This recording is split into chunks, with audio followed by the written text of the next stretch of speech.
Hello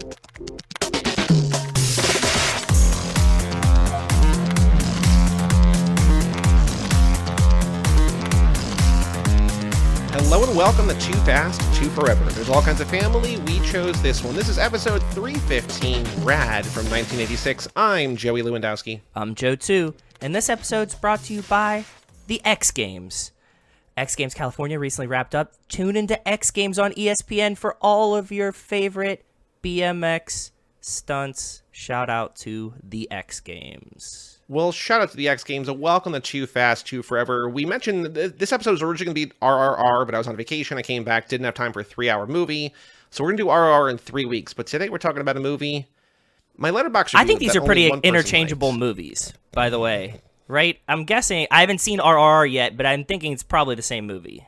My letterbox review for this movie is simply, if a better movie than this has been made, I haven't seen it, and frankly, I don't want to. I've seen this movie like 6 times in the last 4 years. That's insane for you. That's very, very high for Joey. It was not a Fast and Furious thing. Yeah. So this is a movie that I told you to watch, I think, yes. Right? Like, this is one that I was just like, okay. Was it? I was trying to figure it out. Rachel and I were saying we didn't watch this for a show.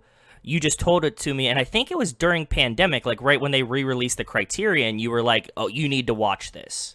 So this came out, not Criterion, Vinegar Syndrome. This would be amazing. Sorry. If it was on Criterion. I really thought that it was. I've been telling all my friends all day that this was reissued as Criterion Collection. So you should. Yeah, that's awesome. Yeah.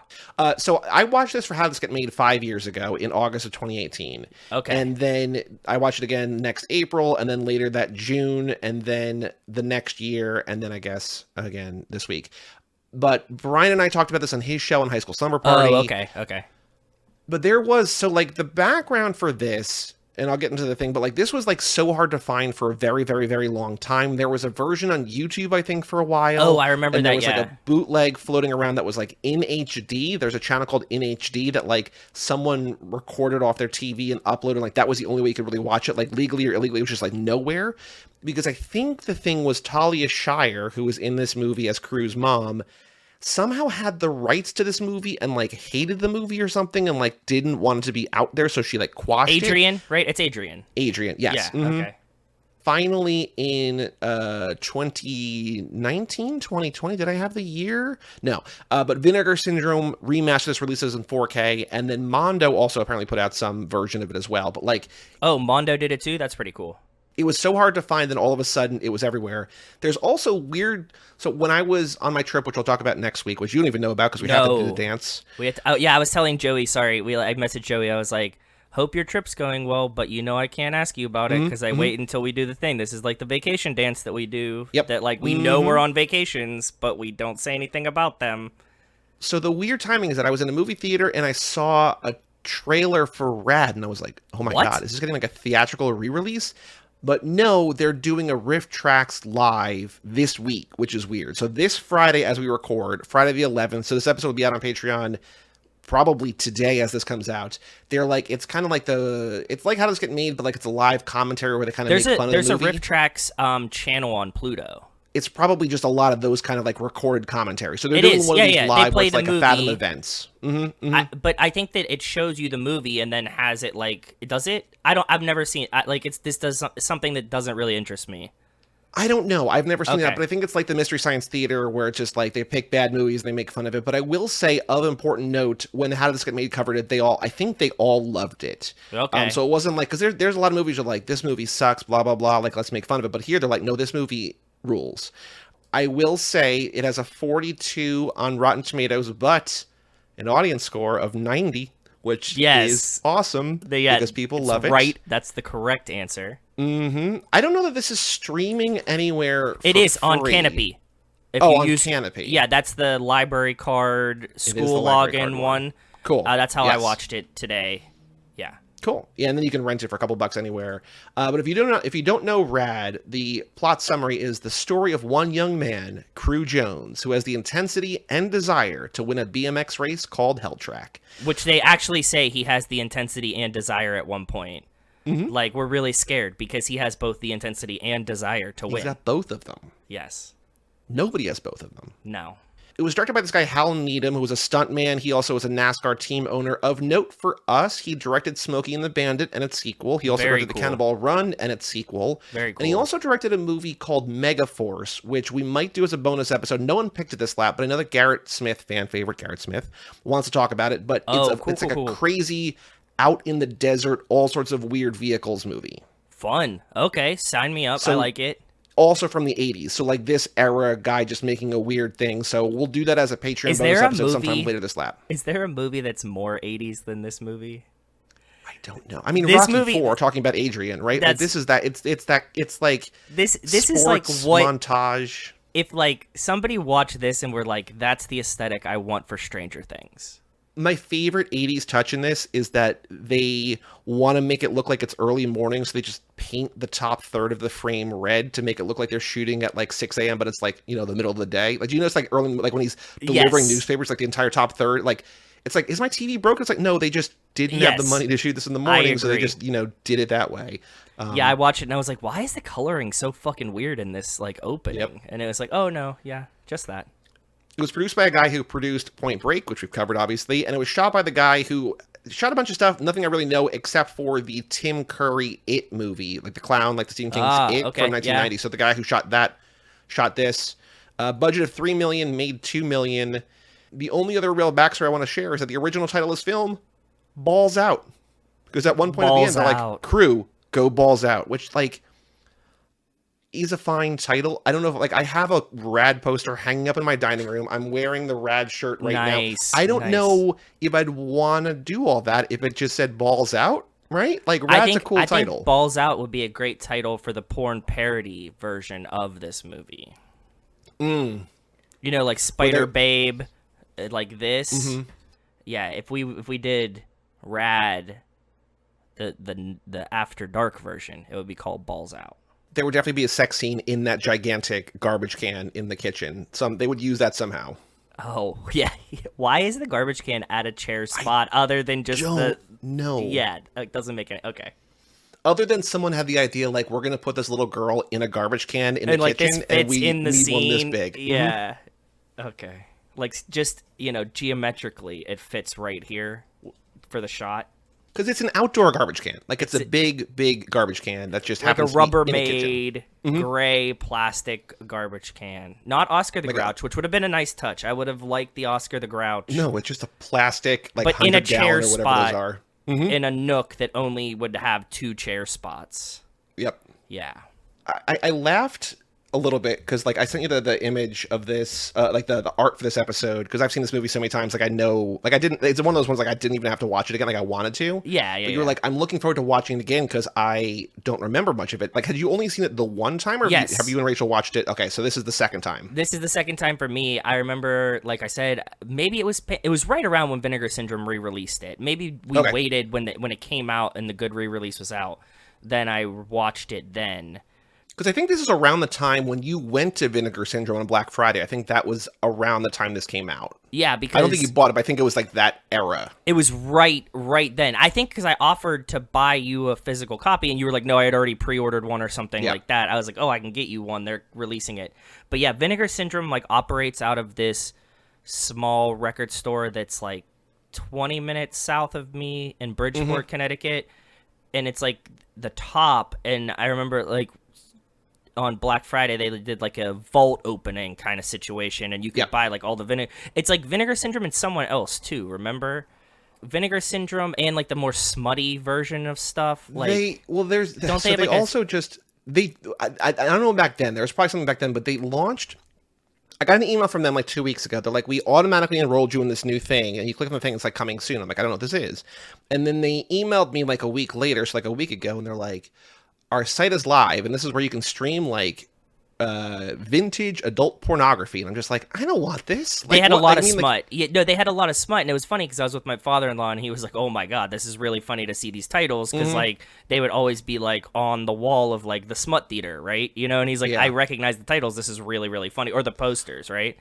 I bought 2, I think. I've only watched 1 because they had like they made a big deal about this movie called Sex World. They're like, we got Sex World, we're putting Sex World out. I'm just like, I don't know what this movie is. I've never seen this like porno, like hardcore porno from the 70s. let's give it a shot. So I bought a t-shirt and a poster and the movie. And it's like they put the same level of restoration and care into this as they would into Rad, as they would into anything. It's just like, this is a beautifully restored 1970s adult pornographic film, but just like on a 4K disc. It's like okay. Way hairier than what you're used to, but it looks great. They had, here's a stack that just came in the mail today that they have like sales twice a year now, and these are all like $10 Blu-rays. And I'm just like, all right, some of those are going to be good. I don't know. So you guys didn't see the stack, but it's like 10 or 15 movies. It's like 10. I think it's 10. Like it's about. But 10. Something called they always look great. Passing. The books and like the that and the movies themselves look remastered great. Like they do a great job. Yeah. There are a lot because whenever they have like a sale or something, I'll letterboxed and like past guest of the show, also Wolf Southern usually likes a lot of them, but like some of them, like a lot of them are just like weird. This probably isn't worth watching. And then some you're like, oh, this looks cool. We covered for Mike's other podcast, Second Time Around, his spin-off of Third Time's a Charm. We did Surf 2, the end of the trilogy, me and Brian, because like I'm like, what is, because there's no Surf 1, they made a Surf 2, the end of the trilogy, and like I bought that for $10, and Mike saw that, he's just like, I don't know if this is going to talk about that, so like, was it's just like this kind of like, I mean, it's fine. It's not rad, okay. but it's, it's fun, but nothing is rad. So yes. Do you and Rachel love this movie? I do. I think it's a lot of fun. I think it's like the epitome of 80s. It's just fun. Like I don't think that you get a lot of movies that are this like stupid and fun anymore. I like the like very 80s trope that it's like evil guy trying to take over the town by like tormenting children. You know what I mean? Like that's like one of my favorite movie tropes. So I don't think we really get anymore. It's like, you have to fight aliens or like psychosis or something like that. And it's not just like menacing older man hates children, and that's like where the guy like wants to get his way for no real clear reason, and then like when a kid is just like, I'm gonna beat your rules, he's like, all right, so now you have to raise $50,000. It's like, just like there's no rule. It's just like, all right, as opposed to like talk to me, or just like you have to combat the trauma of this and that. It's just like, no man, like there's just like a jackass who like is keeping you from doing the thing you want to do, so you gotta raise money. Yeah, and like, what does he do? He starts a BMX race called, what is it? Hell race, Hell Track. Hell Track. Yeah, and Hell Track doesn't really look that hellish. It's like mostly through a park. I will say, filming was delayed because the starting ramp was so high that none of the riders wanted to go down it. They cut it down to a 25-foot tall version, which is the one that's in the movie, and no stunt rider could actually even complete a single lap. So what they had to do is they had to film each part like a few times back to back, and they would just like cut that in for different laps. But apparently the Hell Track, even though it doesn't look insane, was so difficult that none of these like professional BMX riders or whatever. Yeah. I'm guessing they were professional BMX riders. Like, I don't know. I was waiting for you to talk about it here. Like, are the characters that are in the movie actual star BMX riders at the time, or are they just actors playing people? Can you enlighten me, please? I will answer that. I have a real answer to that question, but I will say that there's the girl that Crew is in love with named Katie, right? Where he's just like, Katie, look at me. Hey, Katie, look at me. Look at me, Katie. That? Oh, the one that he's chasing. Oh, that I want to talk about that scene. Okay, good. Before Aunt Becky, but the other girl, right? Yes. And I'm like, who is this girl? There is not a single character on IMDb credited as Katie. I have no idea. And her so name she's is like very intensely like. There's someone whose name is Katie's girlfriend, like just like one of her female friends is credited on IMDb as Katie's girlfriend, but there's nobody Katie. So like, to answer your question broadly, I don't know that we know who these people are, but I will say the guy so Bill Allen plays Crew. Yes. He wrote a book about this movie. I think this is like the thing that he's best known for. Like he's like My Rad Life as his memoir or whatever. But his character is based off this guy, Eddie Fiola, who was the actor's stunt double. So like he wasn't in the movie, but the guy who was doing all the stunts as it was Crew based off his life. This is a really like Crew, it's a really basically. 13 situation going on here. Yeah. Okay. So I don't know. I would imagine most of the other, because like there's 19 racers in Hell Track, right? And like there's a couple who have lines, but I guess most of them are just probably like BMX kids, right? Who can like kind of do it themselves. That's what I would imagine. So like, like all of these like skateboarding videos and stuff like that, they got kids that just like were fucking skateboarding, and they're like, if they're not going to talk a lot, what does it matter, right? Right. So I don't know, like there wasn't like there's not a ton of IMDb trivia about this, but it's not like this guy was this, and this guy was this, and this guy won this, and this guy was in the X Games or whatever. Just like, I think they're probably before the 80s when like there was like before like the internet, it's just like kids who were like good at BMX probably who just like were in the movie. I don't know. Makes sense. I will say for our Planes, Trains, No Automobiles lap, the first thing you see in this entire movie is a bike. And I'm like, there we go. Bike. Even though Aaron says it's not a vehicle. But if it was an electric bike, yes. Yeah. He's distinguished on Twitter that electric, like an electric scooter, a Lime scooter, yes, Razor, no, according to Aaron. And we were like, thank you. We don't want that. That does not work for. This does not work for what we're trying to do here. So thank you. Opinions respected, but I think you and I were sort of like narrowing down on a kind of definition, and then he like really tightened it down, like way past where we were comfortable. We're just like, if we can't have bikes, we're fucked. There's no rules. There's no rules. Okay, so we got the bike, obviously. Yep. I was thinking still kind of a vehicle, like something common, but we don't see often. Garbage truck at one point. I made a note of that. I love that the garbage truck is used to get him over the dumpster fence. him up over the fence. Yeah. And there was a garbage truck in Fast 5.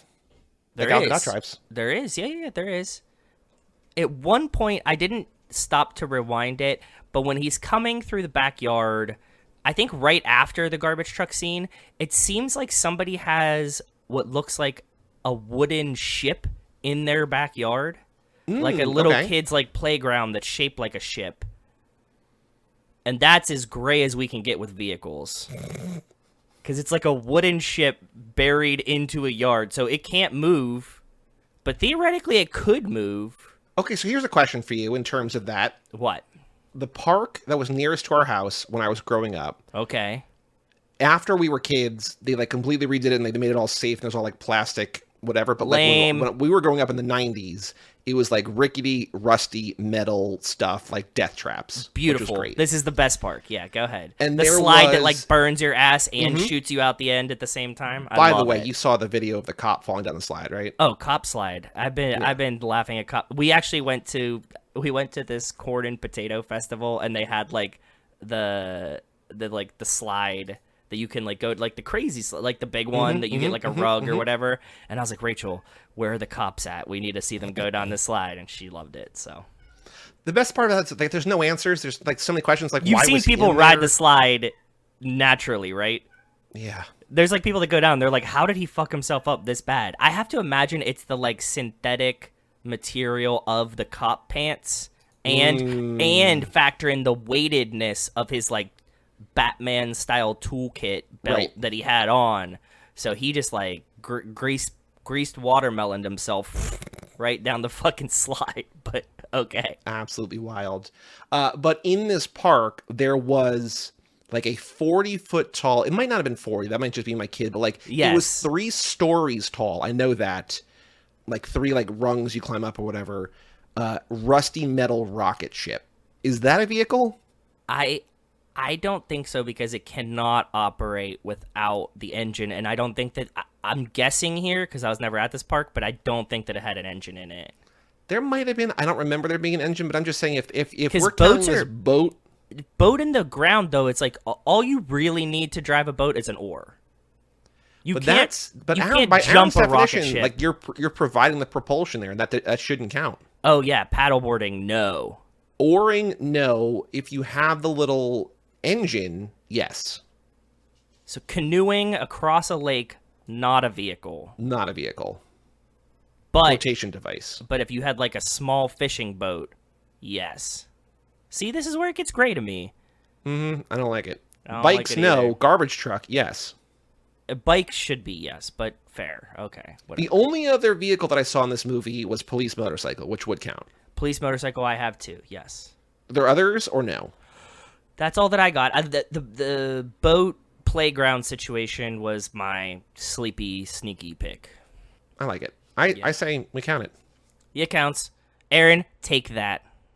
I have a question for you about the high school element, then we can talk about Katie the girl, but there's when they first get to the high school and there's those like yuppie kids talking about all the schools they got into, right? They're like, I got Yale and Harvard. It kind of looked like he was passing out acceptance letters. You could didn't he? buy them. You know, I didn't know if he was selling, like, for me, when I was watching it this time, I was like, is he selling college entrance letters pre-written to the stylies of these schools?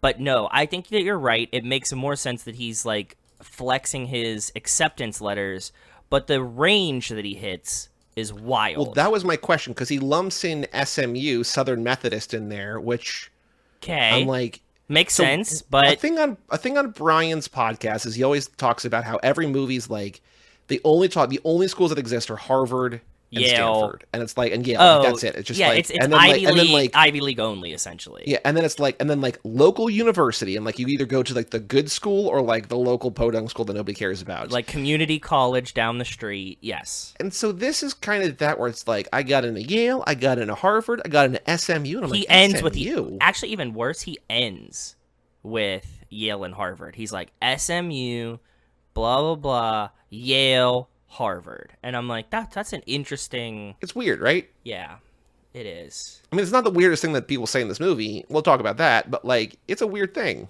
Oh, Joe facts: I've never applied to college before. Wait, how'd you get into college? Emilio did it for me. Oh, when I was applying, my dad was like, "I want you to apply to these schools." I'm like, "I don't want to go to those schools." He's like, "You're gonna apply." I'm like, "Okay, cool. Like, you can do the application then." So he did. Like, I wrote the essays when I had to write an essay, but I didn't do that either. Emilio wrote that for me. My dad was just like, I'm not going to write the essays. I'm like, all right, like we can repurpose some stuff. But I applied to, I think, 2 myself, and then he applied to like 7 more. And I'm like, I don't want to go to these schools, but sure, whatever. Have fun. Yeah, if you're going to pay for this and whatever. Fuck Seriously. it. Don't care. I'm not going to go there anyway. So like, if they accept me, cool. Yep. So let's talk about, what did you want to talk about with the girl he was trying to impress, that girl, Katie? Okay. This is like one of my favorite scenes because to paint the picture for you, he pulls up on his BMX bike, obviously, and he's like, hey, look at all these cool tricks I can do. And he just does tricks at her for like 3 minutes. At her, not to her, or not in front of her, but at her. Yeah. At her. And just the lines that he's dropping in this is he's like, oh, wow, you're so easily impressed. And it doesn't deliver like sarcasm, although it should be. No, he thinks he's killing it. He thinks he's killing it, and she is clearly does not give a fuck about what he's doing. Like, cell phones did not exist in 1986, but like, or at least not, not like like widely, whatever, but like, she's basically on her phone, right? Like, it's the equivalent of just like, she has AirPods in, she's on her phone, she's just trying to get to class, and he's just like, hey, you, and like pointing at her. Yes. But he does all these like BMX tricks at her, and then he's like, are you going to the dance? And she's like, yeah. And he's like, cool, you can go with me. And she's like, no. And he's like... But I just did so many tricks. Yeah, I just did so many tricks. And then eventually she's like, okay, fine, I guess I'll see you there. And he's like, rad. And he's like, I'll pick you up. And she's like, on this stupid bike? And he's like, yeah. And he makes like the dumbest face I've ever seen in a movie. It's just like this really dumb face that he's like, okay, again, he thinks he's killing it. And everything that she's showing him is just disgust. And I love it. I really, really enjoy it. I mean, it's good for him that Aunt Becky comes into town, like, who's way more attractive. She is. He's just hyper fascinated by this girl because she's never wearing a bra in this movie. Is exactly what's happening. But like, Aunt Becky rolls into town with a bunch of people that she clearly hates, and just like Crew is not one of those people. She's like the Mongoose promo girl. Yep. She is like a Red Bull girl. Monster Energy, something like that, but she just does that for Mongoose and can also ride bikes and wins medals. She's still racing for trophies, so she can't go in Hell Track because I think she's already like a pro or something, right? Yeah, she's not an amateur. These are all amateur kids, which is weird because the best BMXer in the world is also in Hell Track, but it's this blonde guy, Burt Taylor. These names are fucking. What's his name? Crew.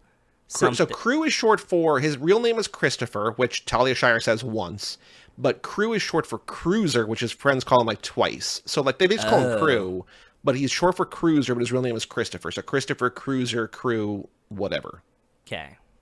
Jones. Crew Jones. Yeah, and then what's his name? Brad Thomas. Something Thomas. You just said it. The blonde kid. Oh, Bert Taylor? Bert Taylor. Brad Taylor? Hold on. We got, Lori Loughlin, Aunt Becky, as Christian Hollings, the only female Christian I've ever seen named anywhere. Interesting. Yeah. I don't think that her name would have been Christian. It would have been like Christina, right? Something like that. Or just Chris. Chris, yeah. Christian. And they call her Christian. They don't call her Chris. They call her Christian.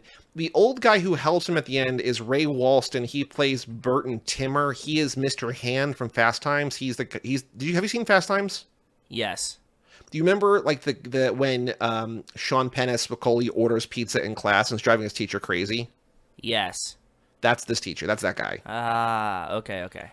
Bart Connor plays Bart Taylor. So he just plays a guy named Bart. Bart Taylor is the guy. Bart Taylor. Okay, not Bart Brad Taylor.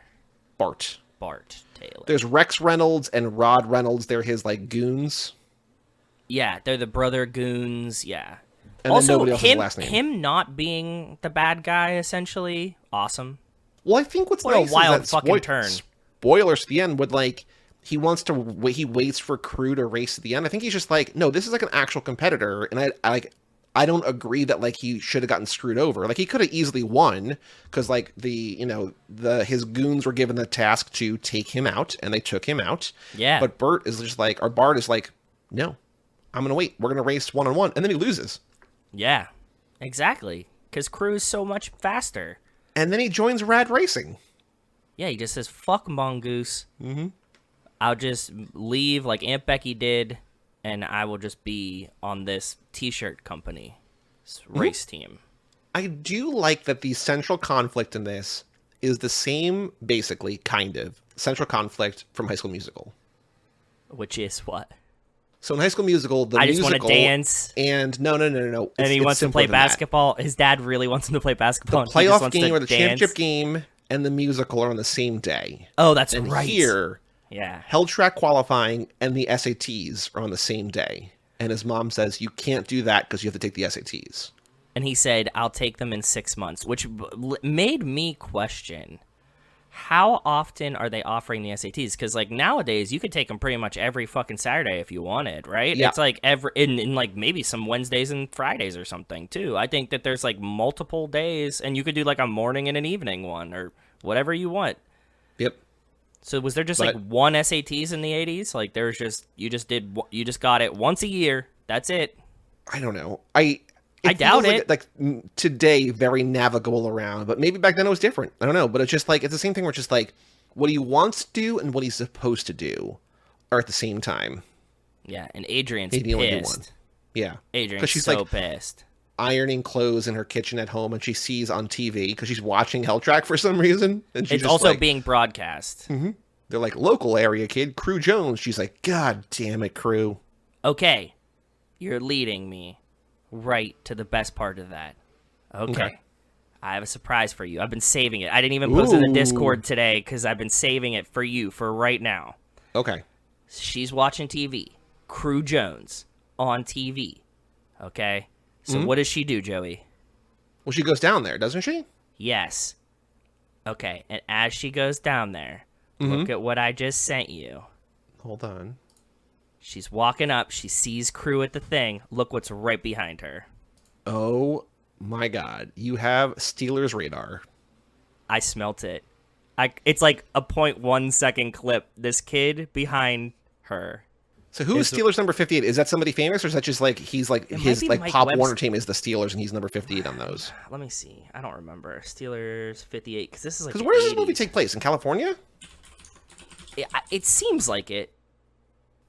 It was shot in Canada. Oh, Jack Lambert. It's definitely a Jack Lambert jersey. Okay. That makes a ton of sense. Yeah. Because so it was shot in Canada. I don't know. It feels like California. It feels like California. California. Although it's fall and summer at the same time somehow. Well, so Go there's ahead. trivia about that. It's fall, but it looks like summer because they painted trees green. That's a wild choice. So like if you know that and you watch it, you're like, oh yeah, that that leaf is supposed to be yellow, and it's like partly yellow, but like it's mostly green because they just took like a big old like and just like painted a bunch of leaves. That makes sense. I was very confused because it's fall, and it's clearly fall, and like all the leaves are fall, but they love getting wet in this movie. They just want to be in the water, in their clothes, as many times as they can. Well, Joe, what do they want to do the most? Do you remember the words? Go swimming. No, I do remember. I remember. They want to go ass sliding. God, what I wouldn't give to go ass sliding with you right now. That's I think significantly better than Call Me by Your Name. Like, let's go swimming. Like, let's go ass sliding right now. Because this is literally verbatim what they say, where he's just like, where they cut to a scene, they cut to a river, and off screen, Aunt Becky says, "This is what?" And he goes, "This is ass sliding." And it's just like a big like metal slide. I don't think it's a metal. It to me it kind of looked like it was like a hollowed out log that was also then covered. And so fully clothed, they just hop on this fucker straight into the river, fully clothed, totally okay. Nobody seems to give a shit. I do feel like we lost something when like we started carrying around like pockets full of stuff that can't get wet. Like when you're old enough to have car keys and wallets, but also phones. Like the 80s were a simpler time when kids could just like jump in water. You could. I absolutely 100% agree with you, Joey. I think about this all the time. You lose the like tossing someone into the pool thing because like they could be like, "Oh no, my phone," or like, "Oh no, I had my keys." Oh no, my EpiPen. Yeah, exactly. Yeah, anything, any possible. Yeah, because there was no allergies in the 80s. Kids, they drank out of hose water, walked 4 miles each way uphill to school, and kids just didn't have peanut allergies. I will say, speaking of Aunt Becky and cops and ass sliding, I do like that even in the 80s, she's basically like ACAB because like the cops like, "You see a kid around here?" And she goes... On a bike, yeah. And she's like, every kid's on a bike. Yes. She's like, fuck off, dude. She did. And what did we just watch? It was Terminator 2. He did the exact same thing. We just watched 2 movies of kids being like, "Get fucked, cops." Yeah, in a 5-year window, 86 to like 91, where they're just like, "Nope, fuck off." Yeah, and then all those people grew up to put stickers on the back of their trucks. So these are the movies that they grew up with, and then they were like, "You know what? Those guys are cool." Yep. I support my local policeman's benevolent association. Please don't give me a speeding ticket. Yeah. Let's talk about the dance scene. It's top where, tier. Like, Go it's ahead. a school dance scene where like the out-of-towners are also invited. Yes, that's what I was trying to figure out. And I wish we had Brian just like phone a friend to just figure out. Because like how many times... Because this is never going to work, right? There's no such place that you would have like, okay, we're having a dance for children. It's going to be at the school gymnasium, but then a bunch of kids that don't come to the school are definitely allowed in. That just seems like terrible. Historically, and again, probably things have changed since Columbine, since like, you know, lots of school shootings. Even when we were young. I think like you could like an outsider could go like if they were like invited, but you also have to like probably have like paperwork. Like he's with me or whatever. I guess American Graffiti, we kind of get that, right? Because like somebody. Yeah, but that's supposed to be the 60s, right? Like that's a whole different era. Yeah. Definitely, or the 50s. Maybe? I don't know, but yeah, this is like they're like, no, like we're in town, we got nothing to do. Let's go. Like it's like they're throwing a house party, but the house party is thrown by the school and is an official dance. The teachers spike the punch bowl. Okay, they're like, we don't want to be here. Let's get drunk.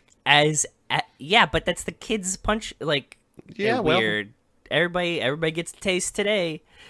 When I was watching that. The first thought that I thought, and this is like the reciprocal of like why are kids at this thing that can't go there.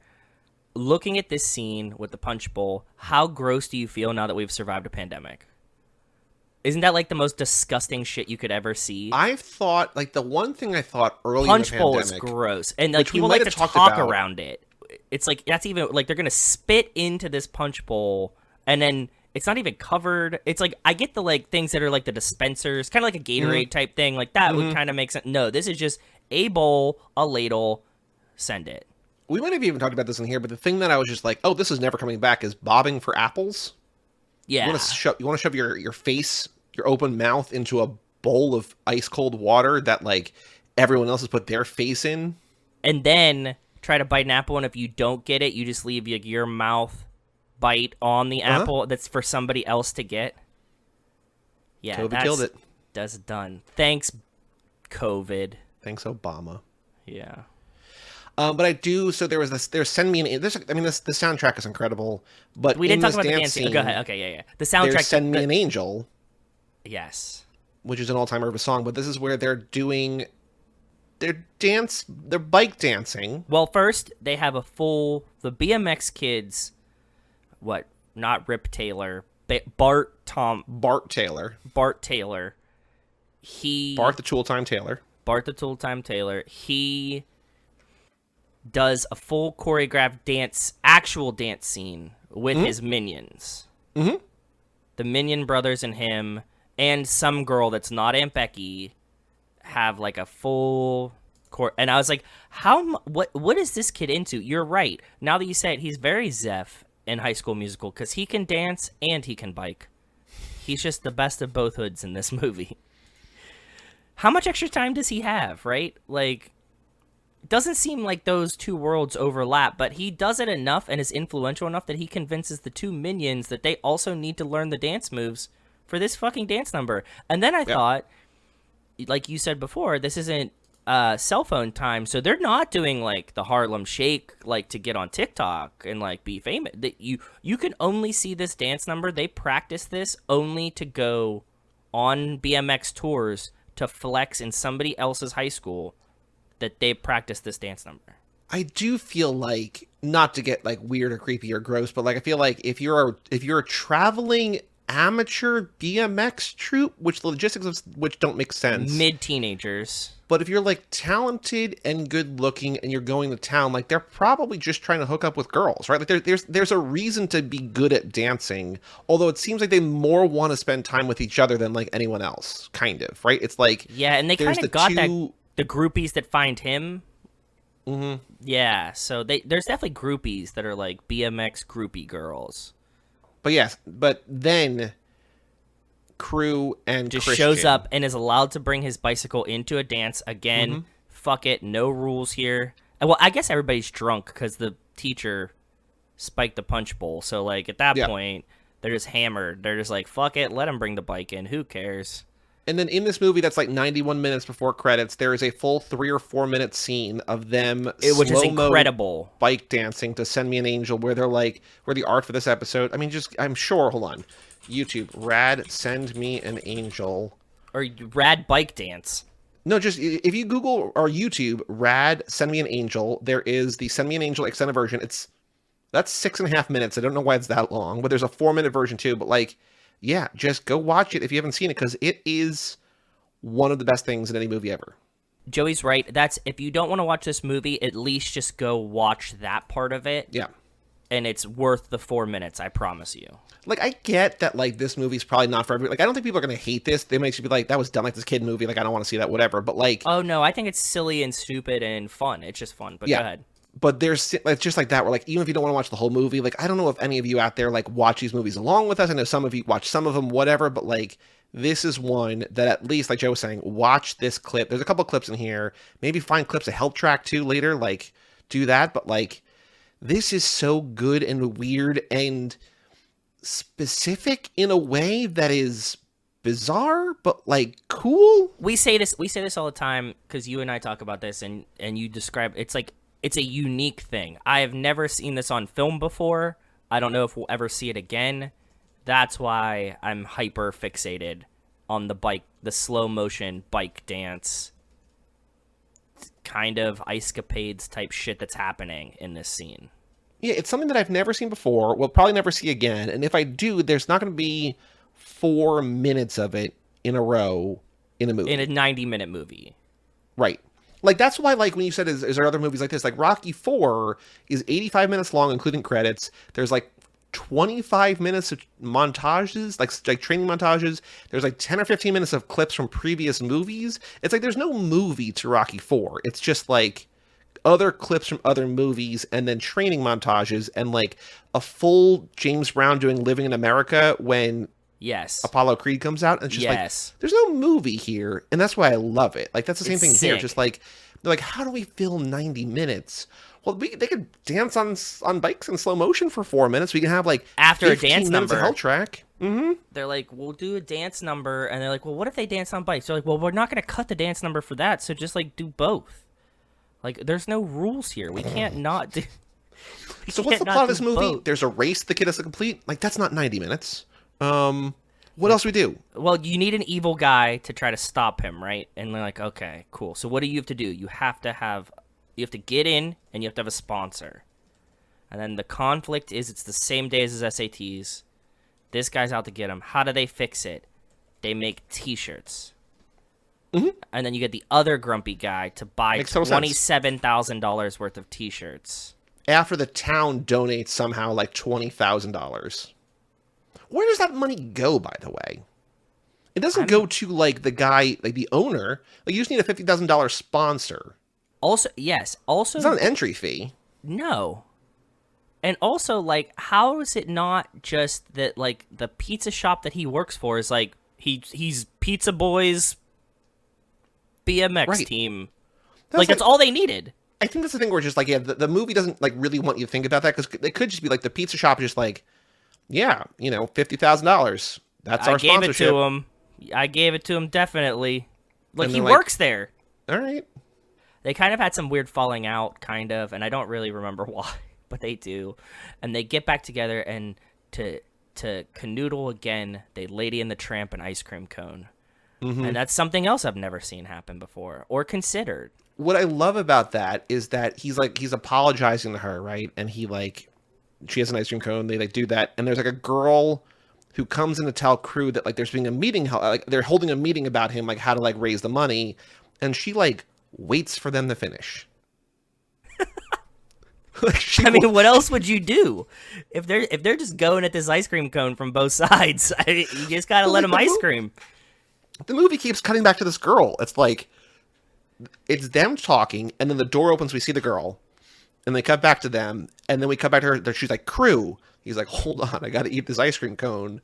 With her sensually. You know what this is? This is remnants of the balls out version of this movie, Joey.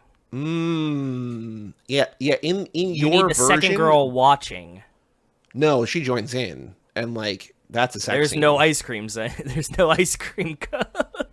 It's her and the other girl. No ice cream cone, and Crew's just in the middle like, I gotta get to this meeting. See, I don't mind this. I'm just so glad that like Brian's picks and like that movie we watched with Montez have dissuaded you from the porn parody lap for this podcast, because like I couldn't do it. I but can like talk us about making it, us making one up about Rad, Fine. is way more fun. That, no thank you.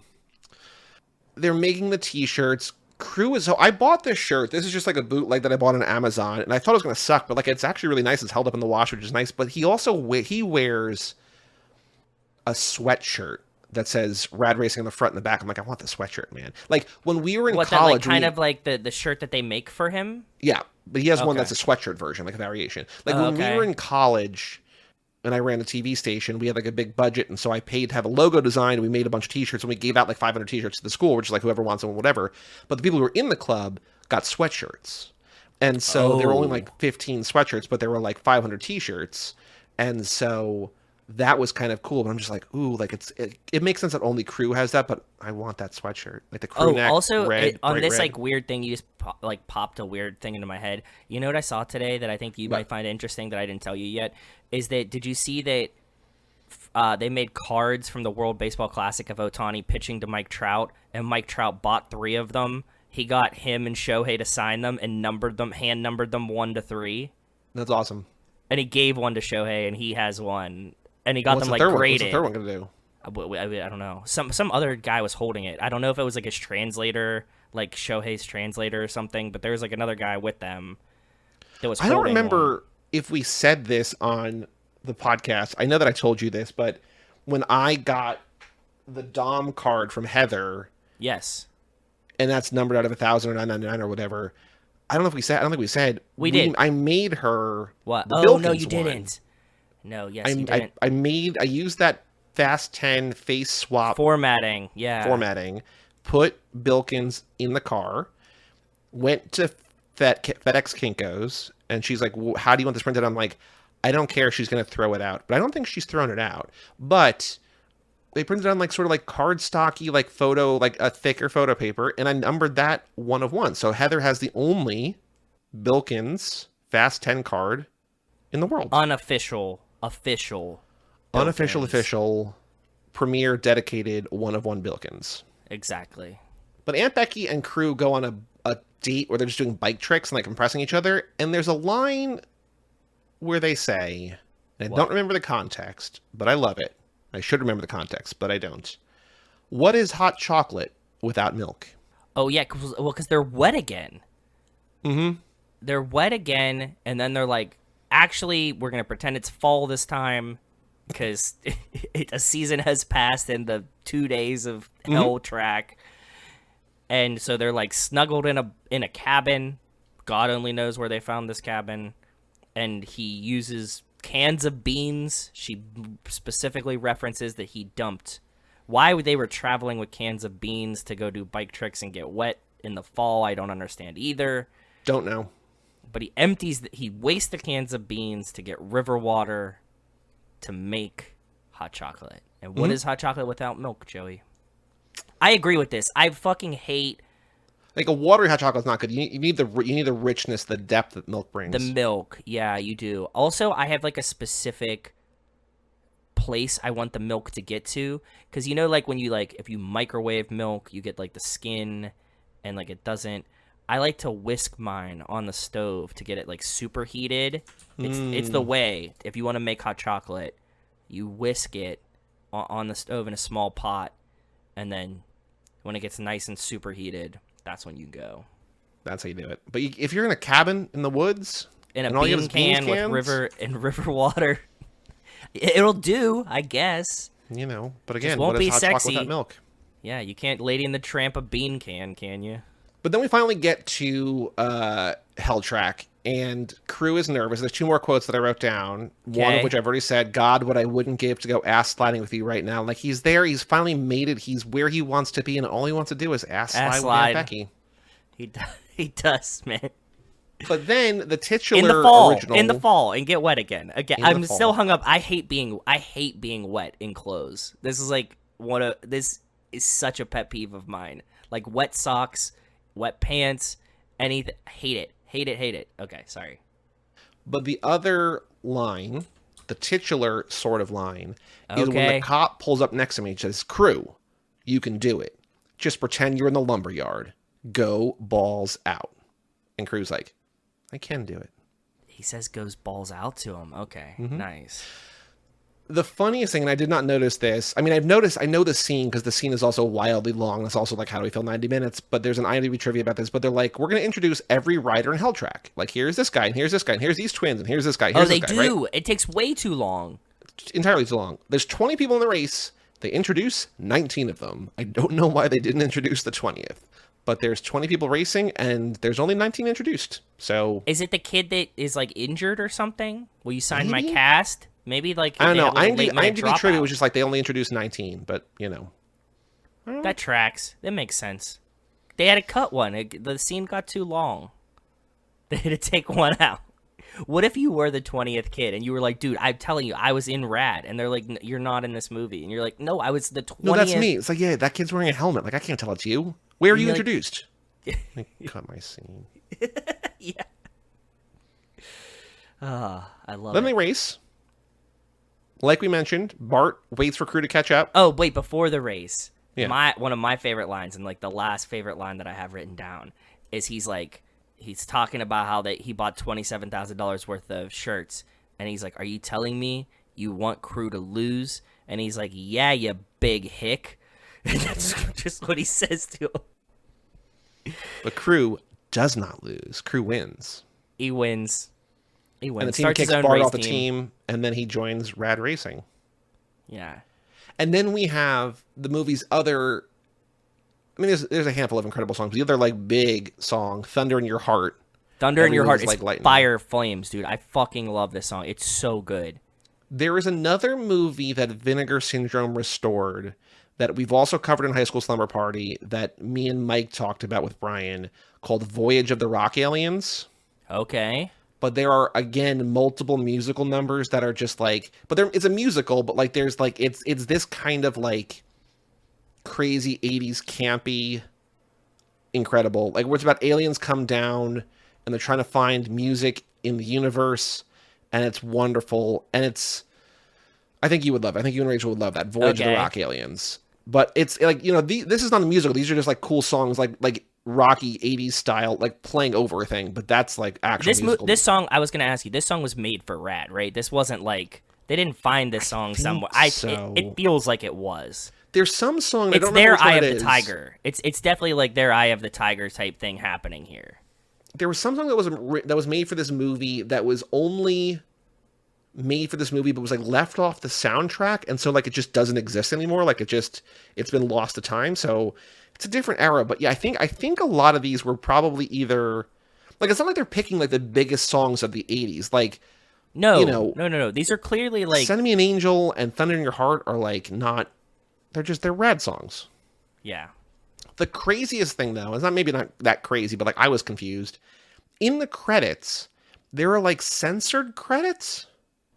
Okay. So like behind the credits, there's like kids doing BMX tricks or whatever. But then like as which is the very text cool. comes I up was in watching red, that. Yeah, I was watching because the BMX, like the intro and outro of this movie with the BMX tricks just by themselves, sick, awesome.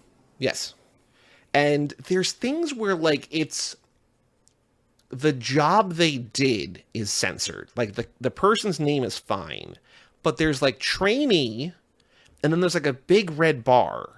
And, like, you can see that the red bar was put over letters. Like, you can kind of see letters behind it. But it's like they didn't want to advertise who they trained. It was a weird... Like, it didn't seem... Like, I couldn't think of a reason this would happen. I can't think of a reason why it would be, like, offensive. Labor laws? Just, like, trainee... Yeah. Did you find an explanation for it or just noticed it? No, I just noticed it. I'm just like... Because I read the trivia and it wasn't in there. Is this a crazy credit? Can you submit this, or have you checked Crazy Credits? Hold on, I need to check Crazy Credits. I cannot believe you didn't connect these dots here, bud. Crazy Credits. Oh, there are 3. Okay. Number 1, 3 up, 0 down. R.L. Osborne and Joe. What? It's in here. It's number 2. Okay, good. Man, this lap is the gift that keeps on giving. Okay, number 1, R.L. Osborne and Martin. Ooh, Vinegar Syndrome just sent me a push notification. And Martin Aparicio performed BMX feats throughout much of the end credits. 3 up, 0 down. Yes, that happened. Okay. That's what we were just talking about. Okay, but here we go. 3 up, 0 down again. This is the answer. I'm going to skip this one. I'll come back to that. Number 3, 3 up, 1 down. So that's why it's the lowest on the list. Yeah, that one sucks. This is in quotes. This is like something that's written in the credits. Warning in all capital letters. It's like the Jackass thing. Warning, much of the action depicted in the movie Rad is potentially dangerous. Virtually all the writers are experienced experts or professionals. Virtually all the writers. There were some novices, but we're not going to tell you who. You can find out for yourself. Do not attempt to duplicate any stunts that are beyond your own capabilities. Always wear the appropriate safety gear, -- the producers. But here we go. Okay. The end credits contain 5, quote, trainee credits that are censored. Okay. According to co-writer Sam Bernard on the behind-the-scenes commentary, the reason why the titles of the trainees are covered up is because the WGA, stand solidarity with them, wouldn't let the crew put them in. Originally, trainee script writer was written, but it was pulled at the last minute, worrying they could be fined. Yes, it was some kind of labor law. So, like, they weren't allowed to let them be trainees on script writing because then they would have had to pay them as writers because there's no such thing as... So they were being scummy. Cool. So I thought they were trainees for, like, bike people, like bike pros. No. That would have made sense. It's just unpaid writing labor. Pretty much is what I think we've connected the dots on. Wow. And the WGA was fighting the good fight even back then. I can't believe I didn't even think to check Crazy Credits. I will say, I did not read the email yet. We'll read it next week, but Larson sent in an email called Crazy Credits. Oh, okay. Interesting. So I don't know if he's got like history of Crazy Credits, but just that's a teaser for next episode for the Life in the Fast Lane. Oh, fun. Crazy Credits email from Larson. Nice. Break the Ice, love theme from Rad, Thunder in Your Heart, Baby Come Back. That's from Eddie Grant. That's a song. Send Me an Angel, Riverside, music that you can dance to by Sparks, which is, a band that sort of had a resurgence. They had a documentary come out a couple years ago. Wind Me Up, Get Strange, and Caught Up in the Crossfire. Crossfire.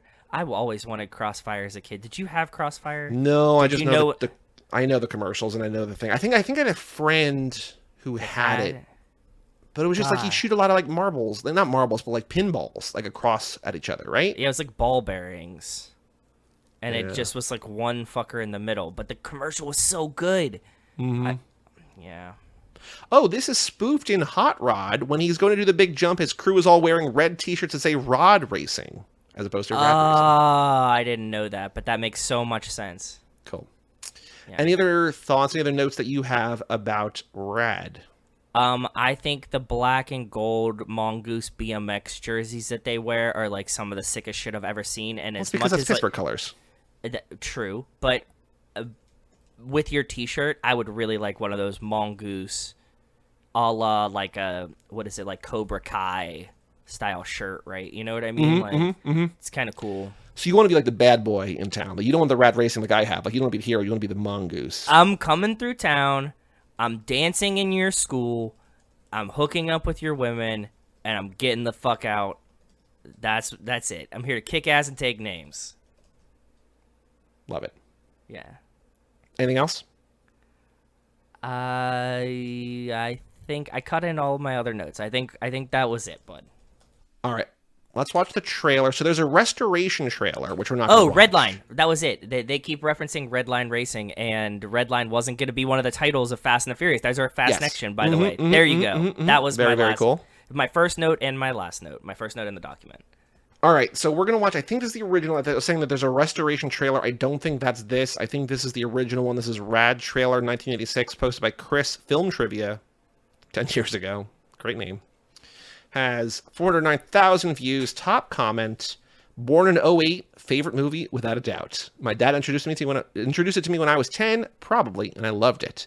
Really makes me wish I was alive in those times. All the shit in my generation gets overwhelming sometimes. Oh, I know it wasn't, but the 80s just seems so perfect and simple. I think that's the beauty of it. But anyway, to whom may be reading this, I truly hope you have an excellent day. I love this. It's like all the Zoomers are like really into like 90s shit, and I'm like, I lived it. It really wasn't that cool, guys. I mean, like, Everything's cool when you look back at it, but in the time, it's just like, this is fine, or this sucks. Yeah, like, they're all, like, super into 90s shit. Oh, George Pickens was just at, like, this was mind-blowing to me. George Pickens, young Pittsburgh Steelers wide receiver. He's maybe, like, 22, right? Is he on the t-shirt that we made? Is that him? Yes, it's George Pickens on the t-shirt, yes. So they interview him, and they're like, what kind of shoes do you like? And he was like, I like Bapestas. They're kind of like Nike Dunks, but made by Bape. And I was like, who doesn't know what Bapestas are? Like, this was like the biggest shit ever when like Lil Wayne was big. And then I was like, oh, yeah, not him. He wasn't alive. Like, or at least not cognizant enough to realize that's what was happening. Right. So, oh, sorry. Okay, go ahead. 90s lore, 90s fun. Okay. All right, let's watch this trailer. Are you ready? Ready when you are, bud. 3, 2, 1, play. TriStar Pictures. Oh, like, it's a real move, like a really produced. There's the red at the top. That was the ship. Hey, good looking. Yeah. When he does that. There's Mr. I thought Hand that was Fast me. Times. The world would be a lot better off without kids. This is a very important race. The very finest riders in the country are here. Oh yeah. Oh man. It's also funny that like they roll into town like all cool in that like parade, and there's like so many people in that one car. It's like, you don't look cool being that tightly, together in a. You know what I was just thinking watching this trailer is like, is this movie not made for Rob Lowe? Like, he deserves to be in this movie somewhere. He could either be the evil guy or the main. Somebody needs to be Rob Lowe in this movie. Well, this same year, I think he's too old. Like, Rob Lowe's in college. He's in this movie Youngblood. That's a hockey movie with Keanu and Swayze and. Yeah, those were the BMX jerseys that I liked. This guy doesn't even stand a chance. Bart. Yeah. He's going for it all. I do like that Bart had T-shirts before. Like Bart Taylor the Man. Yeah. Rad. I do like that Aunt Becky teaches him how to do a backflip. She's like, you're letting your body lead your head. You gotta lead with your head. The body will And she's follow. like, just take away the mattresses, and just then he's you like, won't fuck yourself up. And he's like, yep, cool. And he does it. Yeah. Unbelievable. Okay. We're gonna play the letterbox game. For reference sake, Mad Max Fury Road, one of the most popular films on Letterboxd, has 1.507 across the 1.5 million officially. Oh, 1.507 million times logged. Rad 1986, directed by Hal Needham, starring Bill Allen, Lori Loughlin, and Talia Shire, has been seen by how many people? They did the Vinegar Syndrome remaster, but it was off for so long. But it came out during Letterboxd. And it has a cult kind of following. Lori Loughlin. I'm gonna go 44,000 people. One kid, one dream, one chance to be the best, to be rad. No, 44 is way too high. Gotta go lower. 17,000? Still too high. One more guess. 12,500. 6991, 7,000 people. This is like still a well-kept secret somehow. That's wild to me. But it's like the okay. Average rating I was way too 3.2. high, yep. Most common a 3, then a 3.5, then a 4, then a 5. Jason Rainey gave it 4 stars. Austin Wolf Southern gave it 5 stars. Did Jason just watch it? Because he mentioned in the Discord that he was He like, "What are you watched guys it doing next?" In February. Okay, so okay, So not too long ago. but not like when we were like, "Oh, we're gonna No, do that not next," or this month. something. Not for okay, this. cool. We're gonna It was go Lane. to. It was Lane asking then. Oh, Sorry. gotcha. I don't Yeah. know if I follow Lane on Letterboxd. I don't know if he is on Letterboxd. Maybe he is. Is he? I had this in my top 4 for a long time. I was going to make you play mine if I couldn't find a good one, but I did find a good one. We're going to go to Mike Medina at Michael X Medina on Letterboxd. Okay. Letterboxd is a thing where, like, after you're... Not it's Michael like, Moser, not Michael not Manzi, Michael Moser, Michael Medina. Michael not Medina. Michael Manzi. Oh, actually, just M&Ms all over the place. speaking of, shout out to Cassie Wilson, Oh. Nick Burris, Alex Ellen, and Justin Kleiman, Brian Rodriguez of High School Slumber Party, Wes Hampton, Jerry Robinson, Dan the Duke, Hayden Renato, D. Donato, Michael McGann, Lane Middleton, Lindsay Lewandowski, Nate Milton of the Kings of Sports, Jason Rainey, Tom Price, Mike Gallagher, Josh Buckley of Whole Lot of Wolves, Yep. Michael Moser, Christian Larson, Tara New One, Aaron Wolozin, Natalie Absolute, and Jessica Collins, a.k.a. Montez. Thank you all for supporting us at the $5 level or above on TooFast2Forever.com. Okay, so the way that Letterboxd does it is letterboxd.com/username/film/rad, and then for every time you review it past that or you like log it past that, it adds a number. So it'll be like /1, 2, 3, 4, 5, whatever. Yeah, to So 7, Mike Medina, whatever, yeah. I have 2 reviews, one in June of 2020 and one in December of 2020, and we'll get to the number in a second. But just keep those to like 5 or 6 month window, right? Yep. In June, my all-time favorite movie was just released on 4K and Blu-ray for the first time, so I can finally retire my VHS. Rad is a perfect 80s movie with an amazing soundtrack, and I'm so happy it's finally been released on disc.